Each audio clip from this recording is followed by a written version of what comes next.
भरत जी महाराज त्रिकाल स्नान करते तो एक दिन स्नान करने के लिए गए, स्नान किया और नदी में हृदय तक खड़े होकर, छाती तक 3 मुहूर्त तक धारा में खड़े होकर जप करते। इसका विशेष प्रभाव होता है धारा में खड़े होकर जप करना। अब इतने गंगा जल में खड़े, झम झम गंगा जी की ऐसी धाराएं आवाज होती, कभी कछुआ ऐसे नोच लेता, फिर हिम्मत, धीरे धीरे हिम्मत बनती। आप खड़े भी नहीं हो सकते, रात्रि के 4 बजे अंधकार, आप खड़े भी नहीं हो सकते, क्योंकि वहां मुर्दा भी बह रहे हैं, वहां कछुआ भी है, वहां जीव जंतु भी है।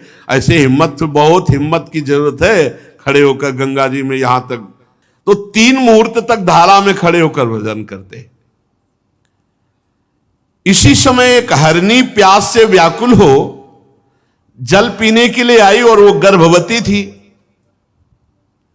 नदी के तीर पर जहां धारा में खड़े जप कर रहे थे, वहीं वो पीछे से जल पीने आई। अभी वो जल पी ही रही थी, बहुत भयंकर सिंह की दहाड़ सुनाई दी। और वो डरपोक स्वभाव भी होता है, और हरनी वो डर गई। और वो भीषण शब्द ऐसा लगा कि उसको लगा कि मेरे पीछे ही सिंह है। बड़ी ऊंची छलांग होती हिरन की। अब उसे लगा मेरे प्राणों पर बन आई, तो एकदम किनारे से ही छलांग मारी कि धारा को, गंडकी नदी की पार कर जाए। अब वो जो छलांग मारने की प्रक्रिया थी, उससे गर्भ योनि द्वार से निकल करके जल की धारा में गिरा। अब वो मृगी गर्भवती थी, तो छलांग मार के पार तो नहीं जा पाई, वो भी गिर गई, डरी हुई थी, वहीं मर गई। अब ये दृश्य भरत जी जप करते हुए देख रहे थे। उन्होंने देखा कि हरनी तो मर गई, कृष्ण सारस्वती निपपातात च ममार, जो इसकी मां थी वो तो मर गई, जो बच्चा था वो जल में प्रवाहित हुआ, दौड़ पड़े। राजर्षि भरत जी दौड़ पड़े मंत्र जप छोड़ करके, और दौड़ना ही चाहिए, और दयावश उसको गोद में उठा लिया, हिरन के बच्चे को, और अपनी कुटिया पे ले आए, जो फूस आदि की बनी होगी। छोटा बच्चा तो बड़ा अच्छा लगता है, फिर मृग का तो और। भरत जी को ऐसी शीतलता मिली, मानो जैसे राजपाट पुत्र सब छोड़ के आए थे, तो एक विरह होता है, वो जान नहीं पाए कि वो अभी विरह। कितनी ऊंची स्थिति का वर्णन किया है, भगवान के चरणारविंद के ध्यान में शरीर पुलकित और रोमांच, और ऐसी स्थिति कि अब क्या पूजा करनी ये भी सुध नहीं रह गई। अब उस बच्चे को रात दिन छाती से लगा के रखना और दुलार करना, बस 2-3 दिन में वो तो चलने तो 2-4 घंटे में लगता है, 2-3 दिन में तो छलांग मारने लगा। अब उसी के लिए हरी हरी घास बिन के लाना, और छाती से लगाए हैं, गले में बैठा ले हैं, पुचकारते, चूमते, हृदय से लगाते। अब सब यम नियम पूजा छूट गई, भगवान का चिंतन छूटने लगा। ये खास बात। ऐसा विचार करने लगे, देखो काल चक्र का प्रभाव, ये अपनी मां से अलग होकर मेरी गोद में आ गया, अब ये मेरा शरणागत है, अब मैं इसे नहीं छोड़ सकता, क्योंकि मैं ही इसका माता पिता भाई बंधु हूं, मैं ही इसका संगी हूं, मेरे सिवाय इस जगत में इसका कोई है नहीं, और ये भी मुझ पे बहुत विश्वास करता है।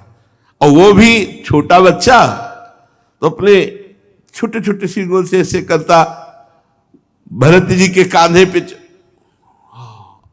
प्रेम है। अब पूरे परिवार का प्रेम छोड़कर एकांत भजन कर रहे थे, भगवान से प्रेम हटा हिरन के बच्चे में। अब उसके प्यार दुलार के लिए कांधे पे चढ़ा के ले जाते, जहां हरी हरी घास होती तोड़ तोड़ के उसके पवाते, दुलार करते। हरिण के बच्चे में ऐसी आसक्ति हो गई कि उठते बैठते सोते टहलते भोजन करते जो भी हर समय उसी को पास रखना, गोदी में बैठा ले रहना, दुलार करना। अब उनका जो भी भाव था वो पूरा हिरन में लग गया और एक भय सता गया, कहीं मैंने छोड़ दिया भेड़िया खा गया तो, कहीं व्याघ्र खा गया तो मुझे तो बड़ा दोष लगेगा कि शरणागत का त्याग कर दिया। नहीं नहीं, तो वो वन में टहलाने के लिए ले जाते, कुटिया में उसी का दुलार कर।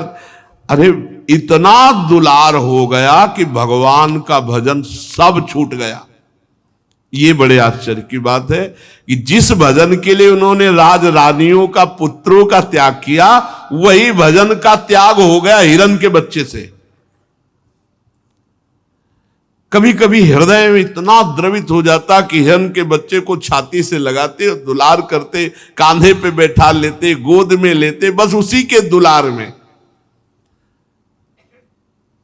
अगर कुछ नित्य नैमित्तिक कर्म करना, मानो स्नान करना है, तो अब मंत्र जप करते हुए नहीं, हिरन को देखते, ऐसे उसको पकड़े हुए ऐसे डुबकी मारी, हिरन न छूट जाए। और जब स्नान करके निकलते तो उसको कहते, बेटा तेरा मंगल हो, तेरा सर्वत्र कल्याण। कैसे महापुरुष, कैसा हृदय होता है महापुरुषों का। बेटा तेरा सर्वत्र मंगल हो, मनसा तस्मा आशीष आशास्ते स्वस्ति ता वत्स ते सर्वत्र इति, सर्वत्र तेरा मंगल। कर दिया मंगल, कर दिया मंगल, महापुरुषों का संकल्प। अगर वो कहीं फुदक कर इधर उधर हो जाता तो ऐसे वियोग में हो जाते, उनका चित्त युग्निन हो जाता, व्याकुल हो जाते, रुदन करने लगते। कहां गया मैं, मतलब हिरन शावक, मतलब विकल होकर कहने लगते कि हे भगवान, मेरे उस हिरन के बच्चे की रक्षा करना। क्या मैं हरी हरी दूब फिर अब खवा पाऊंगा उसे? कहीं ऐसा तो नहीं कुत्तों ने गोल बांध करके आक्रमण कर दिया हो, या भेड़िया या कोई शूकर आदि, या कहीं व्याघ्र ही न खा गया हो। अरे संपूर्ण जगत कुशल के लिए प्रकट होने वाले वेदत्तई भगवान सूर्यास्त होना चाहते, लेकिन मेरा मृग दिखाई नहीं दे रहा। हाय कैसे, क्या करूं, कहां जाऊं? महाराज भरत, हे हरिण राजकुमार, मुझ पुण्यहीन से यदि कोई गलती हो गई हो तो तुम क्षमा कर दो, तुम आ जाओ। कैसी दशा, कैसी पूरी जैसी भगवान पर दशा वही यही है। यही द्रवित हृदय को बचाओ, अगर कहीं फंसा तो वैसे ही फंसता है।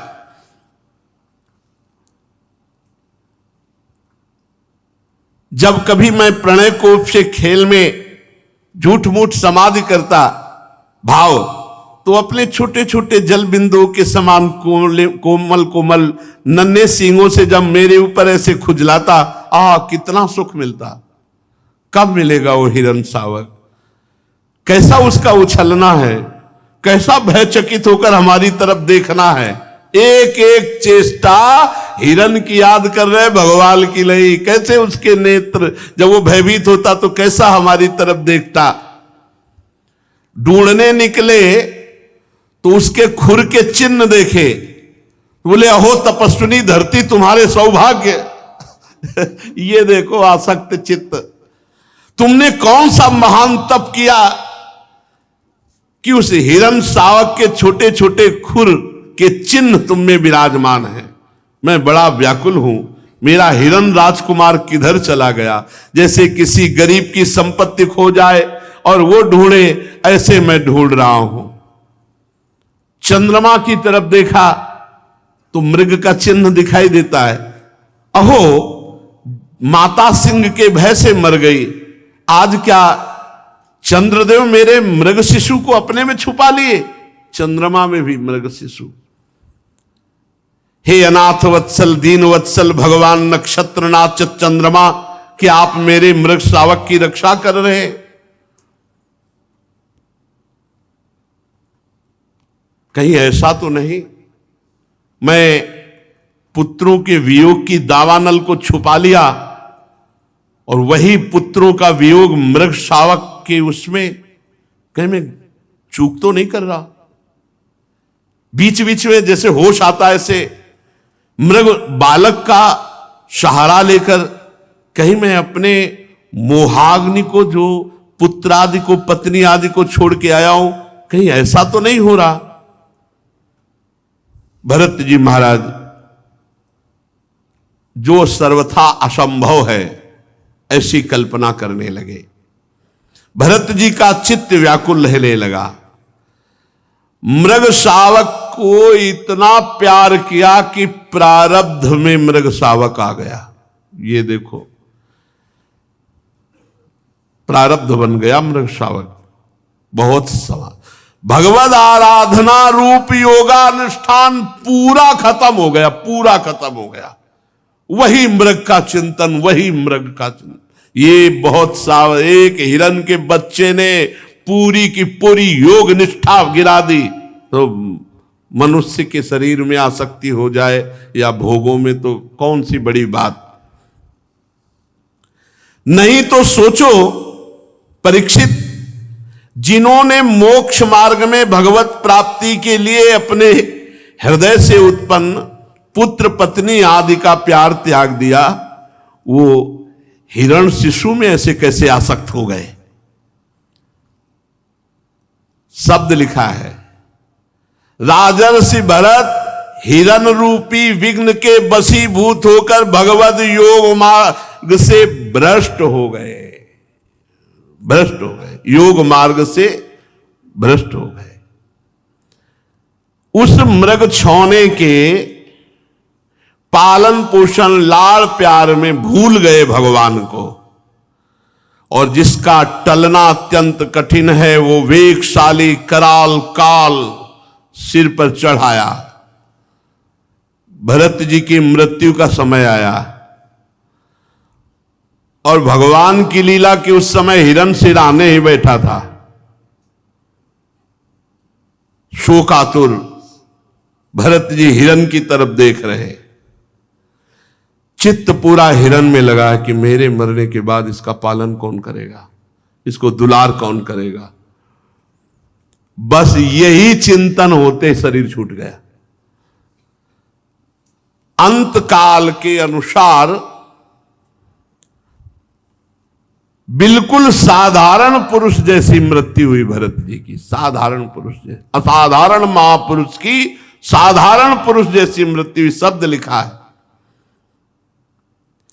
तदानीमपि पार्श्ववर्तिन महात्मज मिवानुशोचंत मभिवीक्षमाणो मृग एवाभिनिवेशित मना।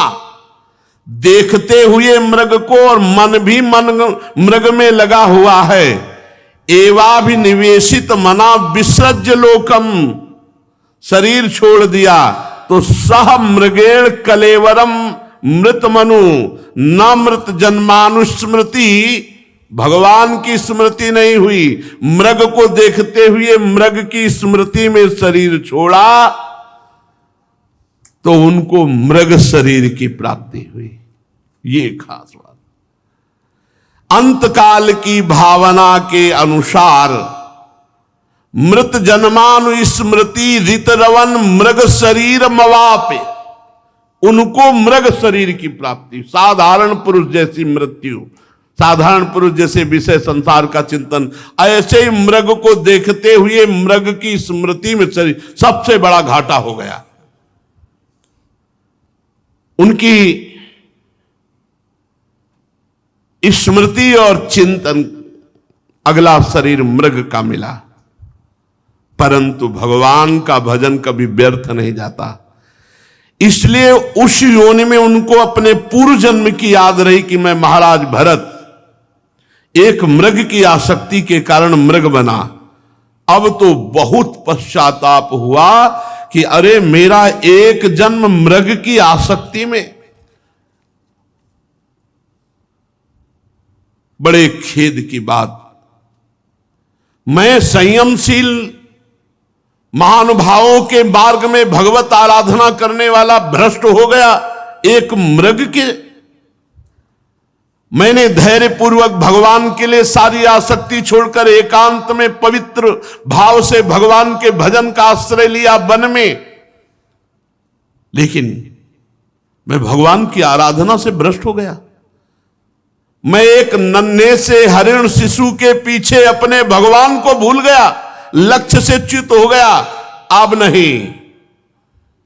राजर्षि भरत जी मृग के शरीर को भी गंडकी नदी में खड़ा करके भजन करते और हरी घास खाने में भी डरते कि कहीं आसक्ति ना हो जाए। काल की प्रतीक्षा करते रहे। कुछ समय बाद सूखे पत्ते खा करके गंडकी नदी में भजन करते हुए मृग का शरीर छूटा प्रारब्ध। अब महाराज जड़ भरत जी के रूप में भरत जी का जन्म हुआ